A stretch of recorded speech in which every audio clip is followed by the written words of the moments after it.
என்னன்னு கேட்காம நீங்க அவங்களுக்கு ரூம் கொடுத்திருக்கீங்கன்னா உங்களுக்கு எவ்வளவு திமிர் இருக்கும்? திமிர் ஒண்ணும் இல்ல. அடுத்த ராத்திரியில அந்த பொண்ணை கூட்டிட்டு எங்க போறதுன்னு தெரியலன்னு சொன்னான். பாக்குறதுக்கு பாவமா இருந்தது, அதான்.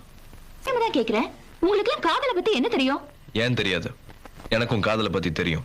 நதியாக நீயும் இருந்தாலே நானும் நீ இருக்கும் தூரம் வரை கரையாகிறேன்.